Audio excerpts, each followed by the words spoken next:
And they have found a university in America that shares the same corrupt value. Permit me to say that.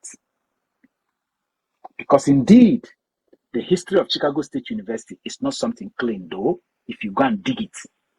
In fact, this particular person that joined the university in 1998 and left just in 2008 or thereabout, there was cases of corruption riddled around the person. No wonder he too played the Oluwole game. Because they must have seen that they have gotten a willing hand that can play ball with them. Now, that person, where is the person? Where is that particular person that they claim signed that certificate? Is he dead? How can the person come and say, listen, I did not sign. There is no way I could have signed the certificate in 1979 when I joined the university in 1978, 1998. 21 years after someone graduated, that is when someone is signing the certificate.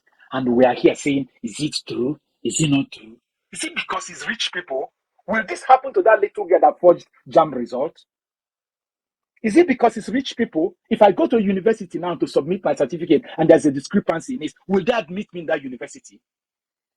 If I go to the presidency today and submit my CV and tell a lie in my certificate, will they hire me to do a job in Aso Rock?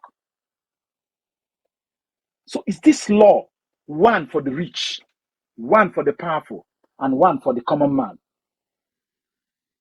Continue. I just thought I should say something. Qualification is of no moment. It's not an issue. The people who have been digging into it since 1999 when he became governor of Lagos State, they're just wasting time. Section 131 sub D of the 1999 Constitution says for you to be president of Nigeria, you will have qualification of school sat. At least, that section says at least a school certificate qualification or its equivalent. Now, that's what I says.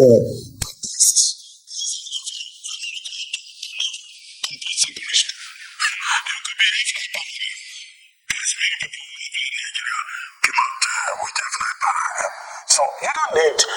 We are running a country where your education does not matter. So all of us, because we carry degrees, we wore academic gowns here and there, we think that the people who should run Nigeria should be educated people. No, the Constitution of Nigeria does not say so. And that's why we had that issue about school sat with President Buhari. No, he didn't need to have a school sat. Even in the Constitution, the interpretation of that section 131 says that, look, if you attended one or two seminars and you can prove that you attended one roadside seminar where an MC was present and you were given a certificate of attendance, you can be anything in Nigeria. That's the level where we are. So all this controversy, whether he went to Chicago State University, he didn't go to Chicago State University, it's of no moment. Really, President Tinubu does not even need to go to any university to be president of Nigeria. He does not need to even go to secondary school. Do you know that in the interpretation section of the Constitution, it is even said with regard to section 131 that if you can just prove that you can speak English, you can be president of Nigeria. It even says that INEC on its own can determine on its own who can be president of Nigeria. So that's why it's of no issue, and nothing is going to come out of it. The people who are pushing whether Tinubu attended Chicago State University or not, yeah, they may be pushing the point along the lines of perjury, because if you claim something, then you must prove it. Okay? But the truth of the matter is that what we have been told now is that he attended the university. So even that perjury claim has fallen flat. And people have been on it since 1999. Tinubu did not go to university. He went to university. What we need to worry about is the quality of the education of the people who will lead Nigeria. I said yesterday on this same program that there are people. You see, this is the problem we have in Nigeria. When men who know choose to act as if they don't know. I am disappointed at the person of Reuben Abati. This is a man I used to read his column as far back as 2000 on Guardian newspaper. I always buy Guardian newspaper because of Reuben Abati. He later on went to study law. And Reuben Abati here, in this particular place, and he has consistently done it. Yesterday he was saying that Obidati people are troublesome people. I don't blame him though. He's been a presidential spokesman before. So apparently he knows how juicy that job could be. And I want to believe that Reuben Abati is looking for a job in this government. So he's being careful what he can say. But he's quoting section 131, qualification of being a president. He's right. He's right that as long as you can speak English, you can be. In fact, really like he said, if INEC says, we're okay with you, can you say hello, hello, hello? You say hello, hello, hello. And INEC tap your head and say, because you say hello, hello, hello, we say you're qualified, you're qualified. But he forgot that section 137 now listed what can disqualify someone. Do you understand what I mean now? These are the list of the things that qualifies you.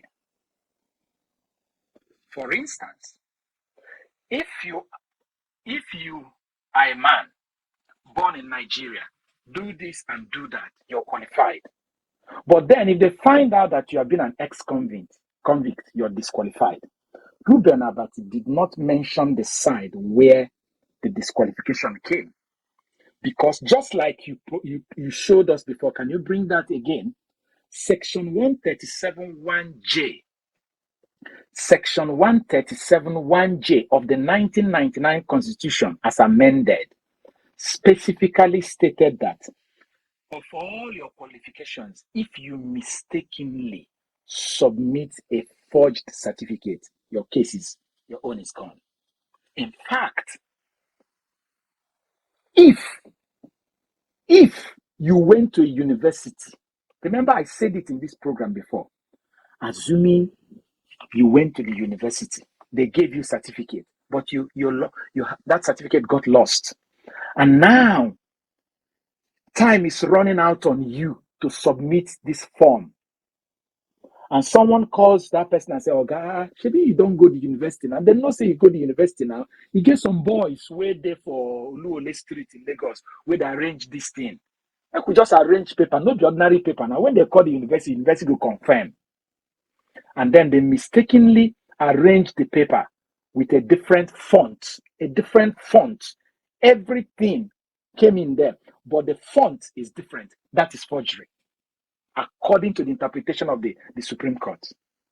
So the question I want to ask Reuben Abati is, how can he say that everything has fallen flat because of what CBS said in the media that they're afraid of saying in the courts, whereas our constitution has stipulated whether you're qualified or not, if you submit a forged document, your own is gone. So how can I not say that Mr. Reuben Abati is not telling us the truth? And he knows that he is not coming straight to tell Nigerians the truth. And I am disappointed in people in the mainstream media like Reuben Abati. I am disappointed. I am also disappointed, as I keep saying here, by the producers of those programs who cannot ask Reuben Abati, the lawyer in the house, what of the implication of section 137 subsection 1J? If indeed he attended university, but the certificate he gave to INEC is not what was issued by the university, what is the implication? Why can't Reuben Abati tell us that? That's why Nigeria is suffering. Because the so-called people who should tell us the truth are telling us lies. Anyway.